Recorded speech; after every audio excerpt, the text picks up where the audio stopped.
Hi there, and welcome to Master of Horror, where I give you the scariest paranormal stories that I've ever come by. Paranormal story number 1, The Trailer.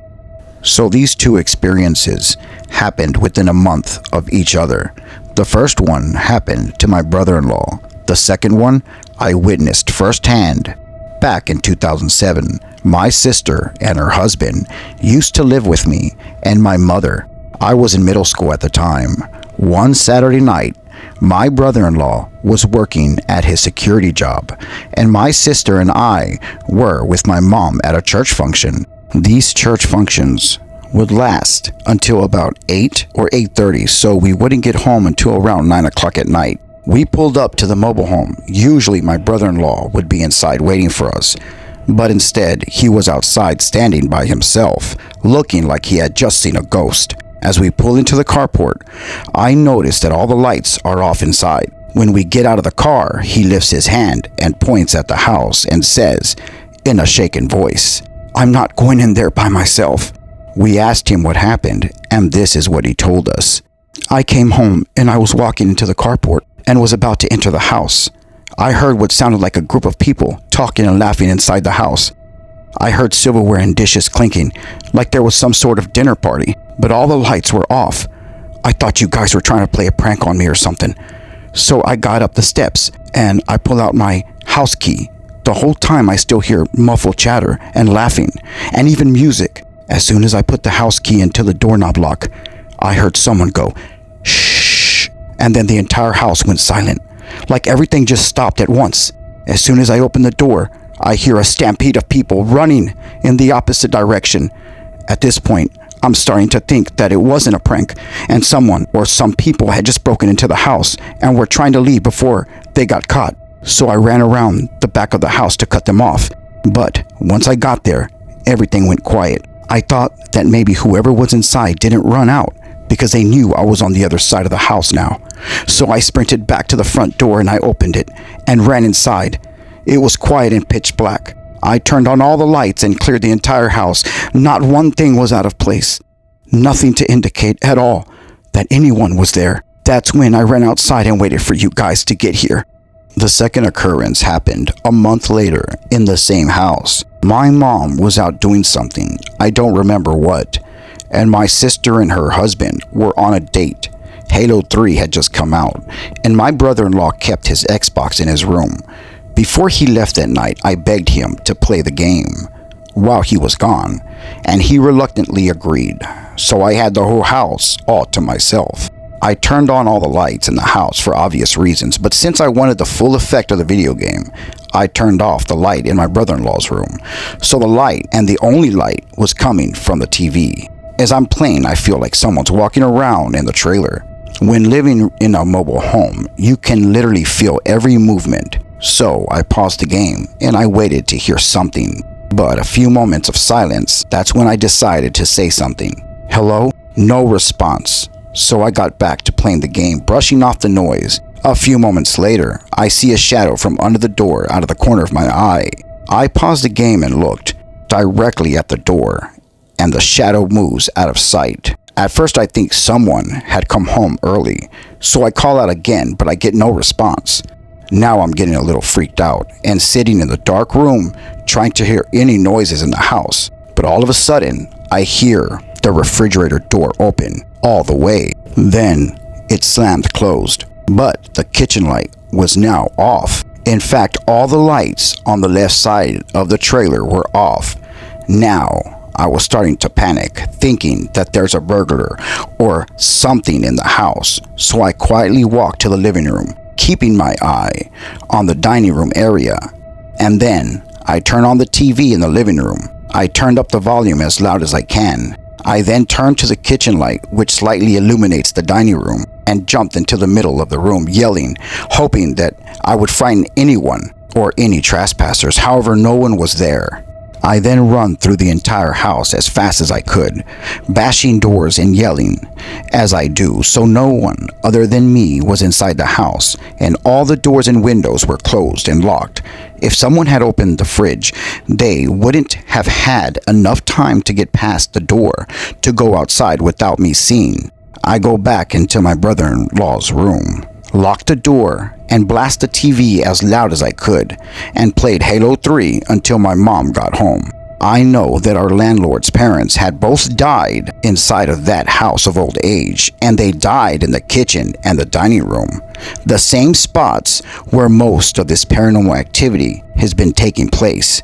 Before this, I didn't really believe in paranormal activity or ghosts or demons or any sort of entities, but the power of experience is very persuading.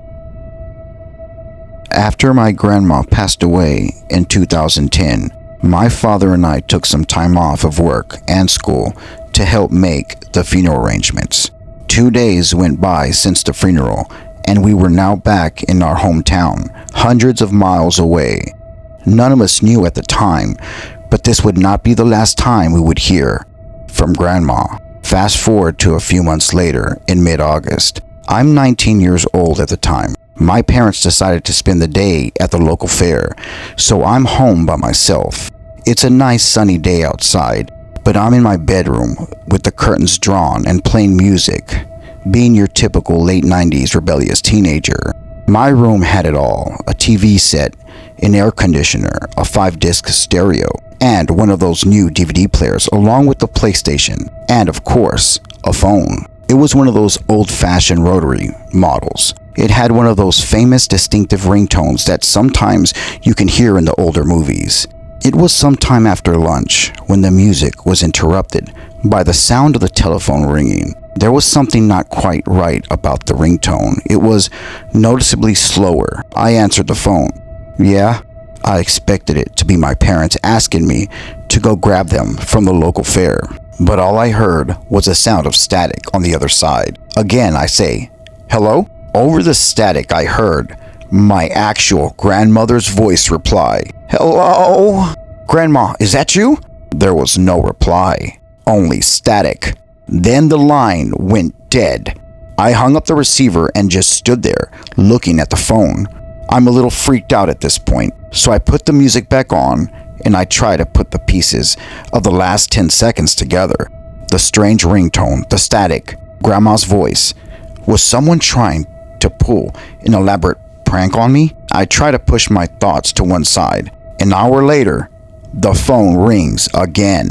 This time, however, there was no drawn-out ringtone, nor was there any static. When I put the receiver to my ear, the voice was indeed one of my parents, asking me to pick them up from the local fair. This confirmed to me that the phone call I received earlier was definitely something out of the ordinary. I didn't tell anyone about that bizarre phone call for years. I thought it was just best to keep this experience to myself forever. But sometimes things don't always go as planned. 10 years go by and the year is 2019. By this time, my parents had moved to the same area that my grandmother used to live. I traveled to go see them for a weekend, and I'm chilling out in the lounge area watching TV when my mother asked me, "Has Travis told you about Granny's ghost?" No. What's that about? She then relays a story to me about a freaking encounter involving my brother Travis and our deceased grandmother. His experience happened 4 years after mine in 2013. My brother lives in a pretty small house. I've always felt a strange energy about his place. His house was built from scratch around the millennium, so I know that it's not haunted, and it has no kind of history or significance to it. This is what happened. Travis was home alone one night sleeping in his bed when something caused him to wake up. Although it was dark, he saw a ghostly, slightly transparent figure wearing a blue dress standing at the foot of his bed. He looks at the apparition and notices the face of our grandmother. The figure then spoke to him. "There's someone in the lounge," Travis replied. "Okay, Grandma, I'll go check it out." The apparition then vanished. My brother gets out of his bed and walks the short distance to the lounge area. There's nobody there. Then he goes back to his bedroom and falls asleep as if nothing ever happened. How he managed to keep his composure and not get freaked out, I do not understand. During this experience, I have no idea he saw the ghost of our grandmother wearing her favorite dress and heard her voice. I would have flipped out big time. Listening to that story resulted in me confessing to my mother about the phone call I received 10 years prior. I thought she would be sad or even a little upset that I kept it to myself for so long. Instead, she was excited and actually smiled, and she wanted to know every little detail. My brother and I have not seen the ghost of my grandmother since we have concluded that the strange phone call was potentially our grandmother looking for closure. I have read stories about telephone circuitry being manipulated for the deceased and ghosts actually calling their relatives just days after they died. But we still not have figured out the meaning behind Travis's encounter.